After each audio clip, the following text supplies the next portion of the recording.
வணக்கம். இது தமிழங்கா செய்திகள். முதலில் தலைப்புச் செய்திகள். ஹார்முஸ் நீரிணை குறிவைக்கப்பட்டு 6 படகுகளுக்கும் IRCE-யுடன் தொடர்பு இல்லை. ஜூலை 1ஆம் தேதிக்குள் சிறுவர் முன்பள்ளிகளை பதிவு செய்தல் கட்டாயமாக்கப்பட்டுள்ளது. எண்ணெய் விலையில் அதிரடி மாற்றம். ஈரான் பூமி பரப்பில் இருந்து அளிக்கப்படும். டொனால்ட் ட்ரம்ப் எச்சரிக்கை. ஈரான் மற்றும் ஐக்கிய அரபு ராச்சியம் இடையே பதற்ற நிலை. தமிழகத்தில் புதிய சகாப்தம். தமிழக அரசியல் களத்தை மாற்றியமைத்த விஜய். ஆளுநருக்கு தமிழக வெற்றிக் கழகம் கடிதம். திரை மறைவில் நடக்கும் ரகசிய பேச்சுவார்த்தை. யாழில் கோர விபத்து. 2 இளைஞர்கள் பலி. கட்டுநாயக்க விமான நிலையத்திலிருந்து அதிரடியாக சீனாவுக்கு நாடு கடத்தப்பட்ட 37 வெளிநாட்டவர்கள். ஐக்கிய அரபு அமீரகத்துக்கு தாக்குதல் அச்சுறுத்தல். அமெரிக்கா எச்சரிக்கை. பிரபல வங்கியொன்றில் பாரிய நிதி மோசடி. ஈரானை உலக வரைபடத்தில் இருந்து அகற்றும் நிலை உருவாகும். டொனால்ட் ட்ரம்ப் எச்சரிக்கை விடுத்துள்ளார். ஹார்முஸ் நீரிணை ஊடாக பயணித்து அமெரிக்க ராணுவத்தால் குறிவைக்கப்பட்ட 6 படகுகளும் IRGC-யுடன் தொடர்புடையவை அல்ல என்று அறிவிக்கப்பட்டுள்ளது. அவை சரக்குகள் மற்றும் பயணிகளை ஏற்றிச் செல்லும் படகென்று தெரிவிக்கப்பட்டுள்ளதாகவும் கூறப்படுகிறது. எதிர்வரும் ஜூலை மாதம் 1ஆம் தேதிக்கு முன்னர் நாட்டின் அனைத்து சிறுவர் முன்பள்ளிகளும் பதிவு செய்யப்பட வேண்டும் என மகளிர் மற்றும் சிறுவர் விவகார அமைச்சர் சரோஜா சாவித்திரி போல்ராஜ் தெரிவித்துள்ளார். எதிர்காலத்தில் ஒரு முன்பள்ளியை ஆரம்பிக்க முன்னர் அதை பதிவு செய்வது கட்டாயமாகும் என்றும் சுட்டிக்காட்டினார். முன்பள்ளி கல்விக்கான வேலை திட்டம் அமைச்சின் பாடப்பரப்புக்கு அமைய எவ்வாறு செயற்படுத்தப்பட வேண்டும் என்பது தொடர்பில் மாத்தறை மாவட்ட செயலகத்தில் விழிப்புணர்வு நிகழ்வொன்று இடம்பெற்றது. அதில் கலந்து கொண்டு உரையாற்றிய போதே அவர் இந்த விடயத்தை தெரிவித்துள்ளதாகவும் கூறப்படுகிறது.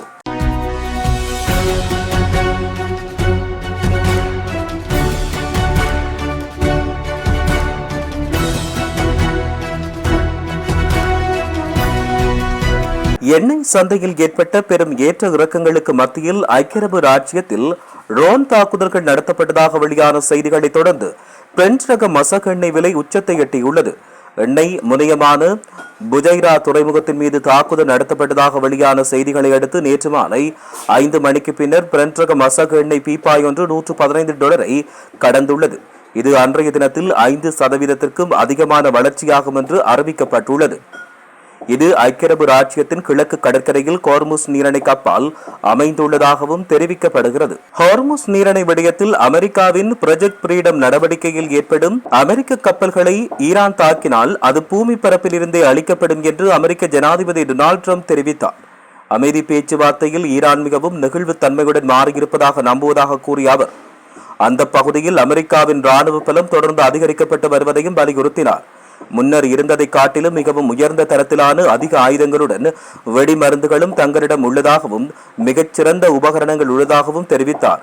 உலகெங்கும் எங்களுக்கு பொருட்கள் உள்ளன. உலகெங்கும் எங்களிடம் தளங்கள் உள்ளன. அவை அனைத்தும் முழுமையாக நிரப்பப்பட்டுள்ளன. தேவைப்பட்டால் அந்த பொருட்கள் அனைத்தையும் நாங்கள் பயன்படுத்த முடியும். நிச்சயம் பயன்படுத்துவோம் என்றும் டொனால்ட் ட்ரம்ப் இதன்போது குறிப்பிட்டுள்ளார்.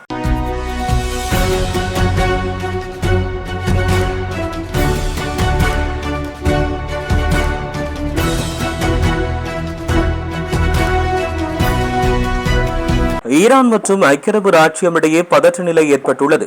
ஈரான் இன்று ஏவிய 15 ஏவுகணைகள் மற்றும் 4 ஆளில்லா வானூர்திகளை தங்கள் வான் பாதுகாப்பு அமைப்புகள் இடைமறித்து அளித்துள்ளதாக ஐக்கிய அரபு ராச்சியம் தெரிவித்துள்ளது. இதனிடையே புஜைராவில் உள்ள எண்ணெய் ஆலையில் தீ விபத்து ஏற்பட்டதாக தெரிவிக்கப்பட்டுள்ளது.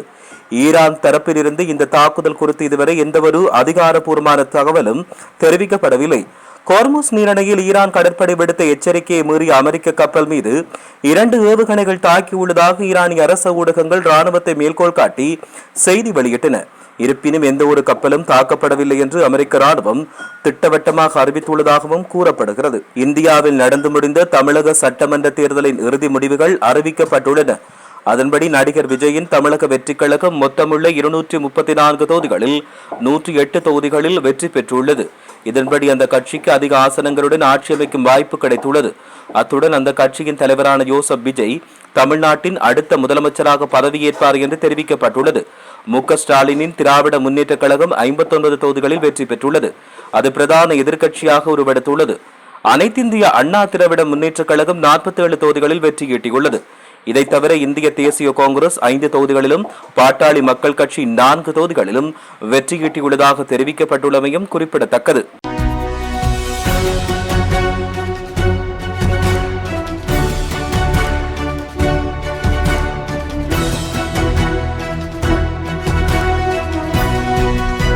நடந்து முடிந்த தமிழ்நாடு சட்டசபை தேர்தலில் தமிழக வெற்றிக் கழகம் 108 இடங்களில் வெற்றி பெற்றுள்ளது.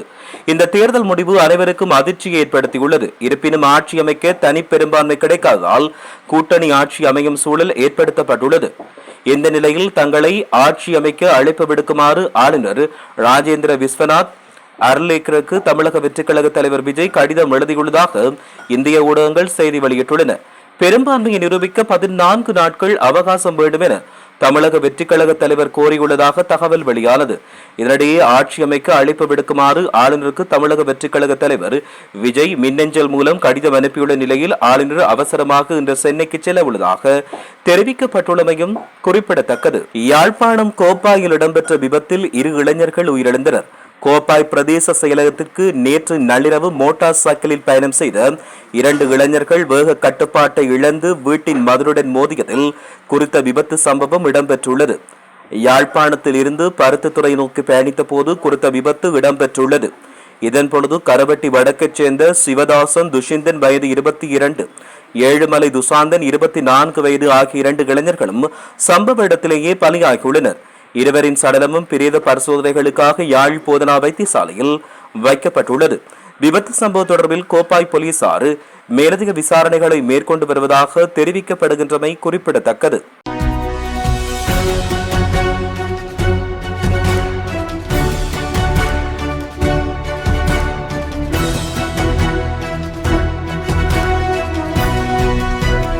சட்டவிரோத நடவடிக்கையில் ஈடுபட்ட போது கைது செய்யப்பட்டு வெளிசர தடுப்பு மையத்தில் தடுத்து வைக்கப்பட்டிருந்த 37 சீன நாட்டினர் நாடு கடத்தப்பட்டுள்ளனர். இந்த குழுவினர் குடிவரவு மற்றும் குடியகல்வு திணைக்களத்தின் விதிகளை மீறி சட்டவிரோதமாக நாட்டில் தங்கிருந்து சட்டவிரோத நடவடிக்கையில் ஈடுபட்டனர். இந்நிலையில் கைது செய்யப்பட்டு தற்போது நாடு கடத்தப்பட்ட சீன நாட்டினரில் 6 பெண்களும் உள்ளடங்குவதாக தெரிவிக்கப்பட்டுள்ளமை குறிப்பிடத்தக்கது. ஐக்கிய அரபு அமீரகத்தில் வான்வெளி தாக்குதல்கள் நடத்தப்படலாம் என்கின்ற அச்சுறுத்தல் நிலவுவதால் அங்குள்ள அமெரிக்க குடிமக்கள் மிகுந்த விழிப்புடன் இருக்குமாறு அமெரிக்க தூதரகம் அவசர எச்சரிக்கை ஒன்றை விடுத்துள்ளது. நேற்றைய தினம் ஈரான் ஏவிய ஏவுகணைகள் மற்றும் ட்ரோன்கள் மூலம் ஐக்கிய அரபு அமீரகம் இலக்கு வைக்கப்பட்டுள்ளதாக அமீரக பாதுகாப்பு அமைச்சு உறுதிப்படுத்தியுள்ளது. வான்வழி அச்சுறுத்தல்கள் குறித்து அமீரக அதிகாரிகள் வழங்கும் அறிவுறுத்தல்களை அமெரிக்க குடிமக்கள் கண்டிப்பாக பின்பற்ற வேண்டும். தேவைப்பட்டால் பாதுகாப்பான இடங்களில் தஞ்சம் புக தயாராக இருக்க வேண்டும் என்றும் தூதரகம் தெரிவித்துள்ளது. அமீரகத்துக்கான பயண ஆலோசனையை அமெரிக்கா நிலை 3 வைத்துள்ளது.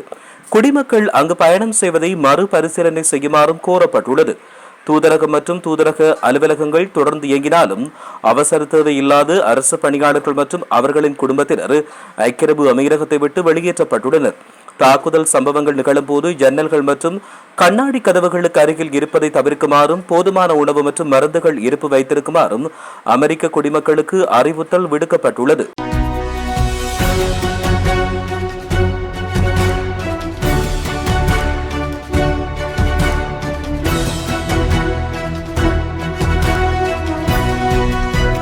இலங்கையின் முன்னணி வணிக வங்கியொன்றில் பாரிய நிதி மோசடி இடம்பெற்றது. நிலையான வைப்பு கணக்கு வைத்திருந்த வாடிக்கையாளர் ஒருவரின் கணக்கிலிருந்து 10 மில்லியன் ரூபாவுக்கும் அதிக பணம் அவரின் அனுமதியின்றி திருடப்பட்டது. பாதிக்கப்பட்ட வாடிக்கையாளருக்கு எவ்வித முன்னறிவித்தலுமின்றி அவரின் கணக்கிருந்த பணம் பல கட்டங்களாக வேறு நிதி நிறுவனங்களுக்கு மாற்றப்பட்டுள்ளது.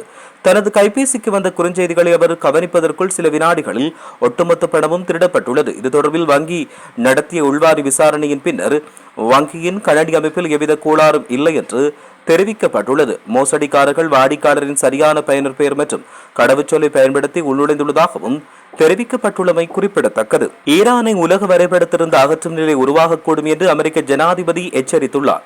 ஹார்முஸ் நீரிணையிலோ அல்லது பாரசீக வளைகுடா பிராந்தியத்தில் உள்ள அமெரிக்க கப்பல்களை இலக்கு வைக்க முயன்றால் இந்நிலை ஏற்படும் என்றும் தெரிவித்துள்ளார். சர்வதேச ஊடகம் ஒன்றுக்கு வழங்கிய தொலைபேசி நேர்காணலின் போதே டொனால்ட் ட்ரம்ப் இந்த விடயத்தை குறிப்பிட்டுள்ளார்.